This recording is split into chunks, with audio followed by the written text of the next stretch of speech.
நண்பர்களே. அதாவது அதிமுகவுல வந்து பார்த்தீங்கன்னா, ஓபிஎஸ்ஸா, இபிஎஸ்ஸா அப்படின்ற ஒரு பிரச்சனை எப்பயுமே போயிட்டு இருக்கிறது தான். இப்போ வந்து பார்த்தீங்கன்னா, யார் வந்து ரூல் பண்ணிட்டு இருக்காங்க, யார் ஆட்சி பண்ணிட்டு இருக்காங்கன்னும் போது ஏடிஎம்கேல எடப்பாடி பழனிசாமி அவர்கள் ஆட்சி பண்ணிட்டு இருக்காரு.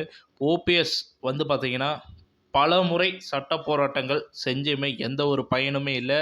இபிஎஸ் சைட்ல வந்து பார்த்தீங்கன்னா, அதாவது எடப்பாடி பழனிசாமி ஐயா அவர்கள் சைட்ல நேத்து முந்தைய தினம் வந்து பார்த்தீங்கன்னா, மாவட்ட செயலாளர் கூட்டமானது நடைபெற்றது. அங்கு பல்வேறு கட்ட முடிவுகள் எடுக்கப்பட்டன. அதில வந்து பார்த்தீங்கன்னா, ஓபிஎஸ்ஸிடம் வந்து பார்த்தீங்கன்னா, இணையவே கூடாது. ஓபிஎஸ்ஸை கட்சிக்குள்ளவே வந்து பார்த்தீங்கன்னா, சேர்த்தக்கூடாது அப்படின்ற மாரி வந்து பார்த்தீங்கன்னா, ஒரு முடிவுகள் எடுக்கப்பட்டது அப்படின்ற மாரி சொல்றாங்க. இதில வந்து பார்த்தீங்கன்னா, எடப்பாடி பழனிசாமி அவர்கள் தீவிரமா வந்து பார்த்தீங்கன்னா, ஓபிஎஸ் அவர்கள வந்து பார்த்தீங்கன்னா, கூட்டணி சேர்க்கக்கூடாது. கூட்டணி கட்சி அமைக்கவே கூடாது அப்படின்ற மாரிலாம் சொல்லியிருந்தாங்க. அதுக்கு முன்னாடி லாஸ்ட்டு எலக்ஷன்ல வந்து பார்த்தீங்கன்னா, என்ன சொல்லியிருக்காங்க அப்படின்னு பார்க்கும்போது, ஈரோடு எலக்ஷன் அப்பவும் வந்து பார்த்தீங்கன்னா, பாஜகவுக்கு வந்து பார்த்தீங்கன்னா, ஓபிஎஸ் அவர்கள் சப்போர்ட் பண்ணுறதா வந்து பார்த்தீங்கன்னா சொல்லிட்டு இருந்தாங்க. அதன் பின்பு ஏடிஎம்கே வந்து பார்த்தீங்கன்னா, இபிஎஸ்க்கு சப்போர்ட் பண்ணுறதா சொல்லிட்டு இருந்தாங்க. அதன் பிறகு வந்து பார்த்தீங்கன்னா, பலமுறை வந்து பார்த்தீங்கன்னா, மோடி அவர்கள் வந்து பார்த்தீங்கன்னா வந்திருந்தாங்க. அப்பொழுதெல்லாம் வந்து பார்த்தீங்கன்னா, ஓபிஎஸ் அவர்கள வந்து பார்த்தீங்கன்னா, பார்ப்பதற்கு நேரம் ஒதுக்கப்படல. அவர் வந்து பார்க்கவே இன்ட்ரெஸ்ட் இல்ல. அது மாரி வந்து பார்த்தீங்கன்னா, சூழ்நிலை எல்லாமே அமைஞ்சிச்சு. அதன் பின்பு வந்து பார்த்தீங்கன்னா, கர்நாடகா எலக்ஷன் வந்து பார்த்தீங்கன்னா நடந்துச்சு இல்லைங்களா? அங்க வந்து பார்த்தீங்கன்னா, ஓபிஎஸ் அவர்கள் வந்து பார்த்தீங்கன்னா நின்றாங்க.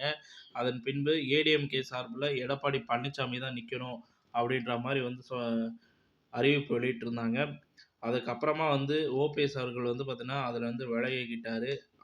அதோட சேர்த்து வந்து பார்த்தீங்கன்னா, இபிஎஸ் அவர்களும் வந்து பார்த்தீங்கன்னா, அடுத்தபடியா வந்து அந்த கர்நாடகா எலக்ஷன்லேருந்து வெளியேறிட்டாரு.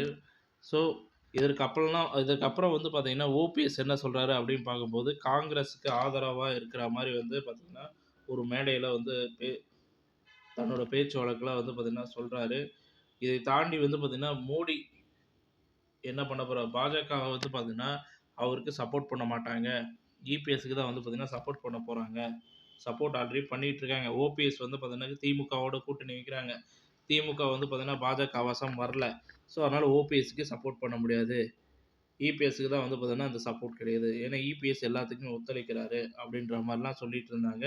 மோடி வந்து பார்த்தீங்கன்னா, பலமுறை வந்திருந்தாங்க. இன்னி வரைக்குமே வந்து பார்த்தீங்கன்னா, ஓபிஎஸ்ஸால அவர பார்க்க முடியல. மோடி அவர்கள் வந்து பார்த்தீங்கன்னா, இபிஎஸ்ஸுக்கு நேரம் ஒதுக்க முடியுது.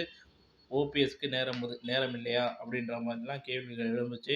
இருந்தாலும் ஓபிஎஸ்ஸால வந்து பார்த்தீங்கன்னா, இன்னும் சசிகலா அவங்களே வந்து பார்த்தீங்கன்னா, இன்னும் மீட் பண்ணி கூட்டணி அமைக்க முடியல. கிட்டத்தட்ட 1 வருட காலமா போராடிட்டு இருக்காரு. இன்னுமே அவங்க வந்து பார்த்தீங்கன்னா, அவங்க இருவரும் வந்து பார்த்தீங்கன்னா, கூட்டணி அமைக்க முடியாத சூழ்நிலை நடைபெற்றுட்டு இருக்கு.